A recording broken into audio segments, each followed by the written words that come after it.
Yeah, I was like, oh, I won, and then someone else revealed a hidden hero. I was like, oh no, I didn't. 12,700 backers. Couldn't be wrong, right? Hidden objective game, hidden leader. What is it about? What we think of it? Stay tuned. Hi, it's Stella. And Tarrant here from Meeple University. Welcome to our review video. And today we are excited to share you Hidden Leaders. So this is the production copy of very successful crowdfunding campaign of 12,700 something backers. Yes. This is a game like never before, I think.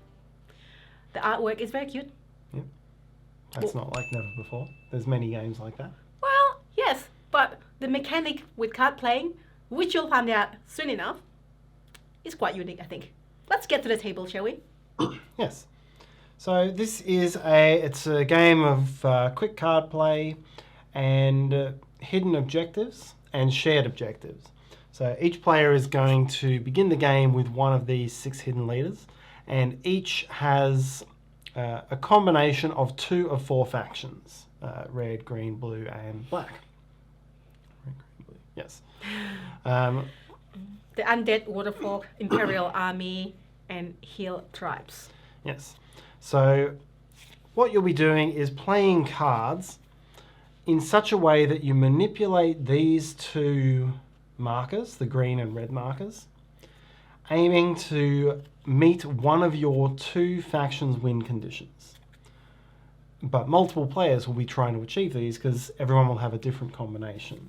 So if you've got green, you want the green marker to finish the game 2 steps or more ahead of red. If you've got red, you want red to finish 2 steps or more ahead of green.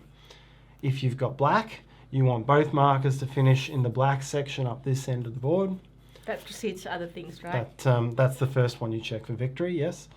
And if you've got blue, you want them to not be in the black and to be close together.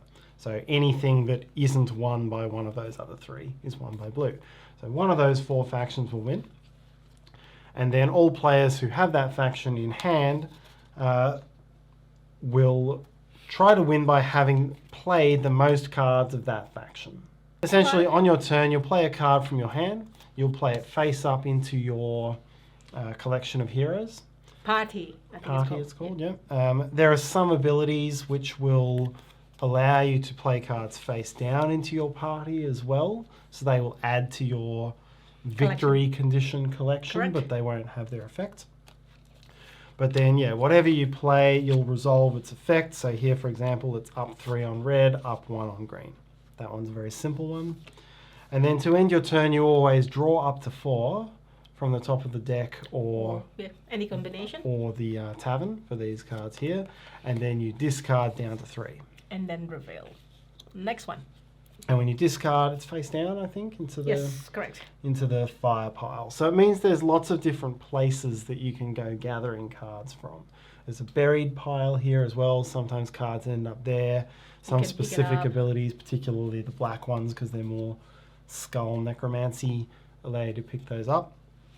And so it's all about finding the cards that will give you the objective you want on the board, but playing also the right combination of cards in front of you and into a face-down pile so that you'll beat any other players who have that condition. No one knows what you have, but it's kind of like obvious towards the end of the game, I guess, when you keep playing the cards color of a particular color. That's true, yeah. It's a little bit of social deduction as well, because if you've got, well, not social deduction so much, but it's a little bit of deduction too, because if you've got 5 blue cards sitting out there and it's very obvious that you would win on the blue condition, then any other players who have blue heroes will try to win on their other colour, and they will stop helping you to achieve the blue condition. That's what I lost at one game. You weren't there, but I thought I won. I think it was blue or green. Pretty sure it was green. I was like, yes! And ended the game because the end game trigger is when, depending on the number of players, for that one, for example, 6 players, 5 face-up hero cards in your party. Yep, so one player can end the game by having by having that number of face-up cards. You can always discard instead of playing cards on your turn to try to stretch the game out if you don't think you're in a winning position. Or gain new cards that you think will work better with your strategy. Indeed. But yeah, I was like, oh, I won, and then someone else revealed the hidden hero. I was like, oh no, I didn't win. Oh no, it was like, it was the same, like 3 and 3 green. And then whoever has got the least heroes wins. So I play more heroes, so tiebreaker. Yeah. There's different tiebreakers there. What do you think, Tarrant? I think it is a very clever game, and I think it works best as a quick card play sort of game. I know the first game we played, it dragged a bit, and I think that was people becoming familiar with what was going on. But you know, these actions, particularly once you got a couple games under your belt, they're very simple actions. It means the game can progress very quickly, and it makes for an interesting little tug of war. That tug of war, that's right. I love that tug of war.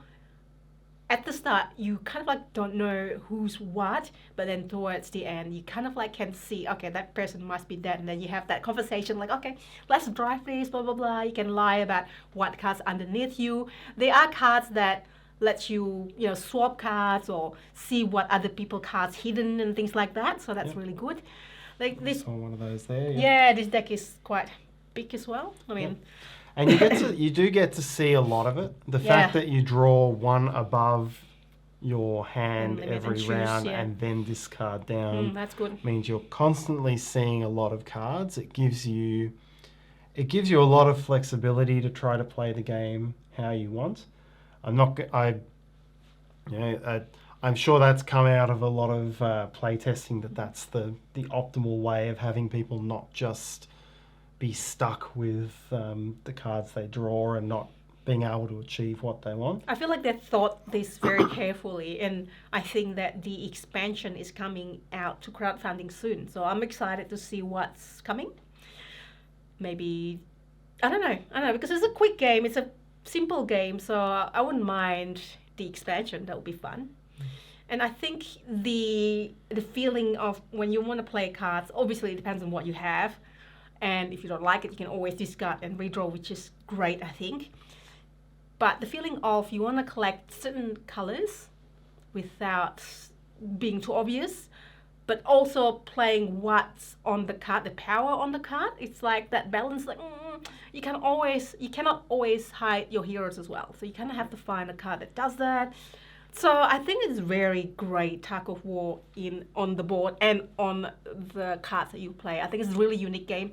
It plays quick once, especially once everyone's familiar with it. 6 players is probably, it's longer downturn, but then the next time we play, it was pretty quick. Everyone knows what they're doing, and then they're really quick.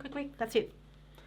Yeah, it should, even at high player counts, as long as everyone is not in their first game, it should be relatively low downtime. Yes. So I think it's a really fun game. Everyone can play this.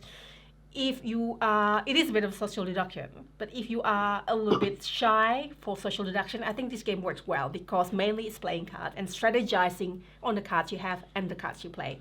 Yeah, I think it's more keeping information hidden rather than social deduction. That's actually correct. So I would really recommend this game, actually. I quite like this game. You? I think I like it more than you. Yeah, I'm not as high up on the tree as you, but I definitely appreciate what they've got here. It's a very clever little game, and really well put together. There you go. So, have you played it? Did you back it? Are you one of the 12,700 something backers? Let us know. Are you excited for the expansion to come out? Let us know. Anything that is like that? Also let us know. Anything else? Any comments? Guess what? Let us know in the comments. So if you like video like this, or if you want to see more, it would really help us letting us know. I would really appreciate that. Comments below, hit the like button and subscribe and hit the bell so you'll get notification on our new videos. I'm also on Instagram, so find me there as well. Before I say goodbye, I think Tarrant wants to say something. There is lots of very clever art in here as well.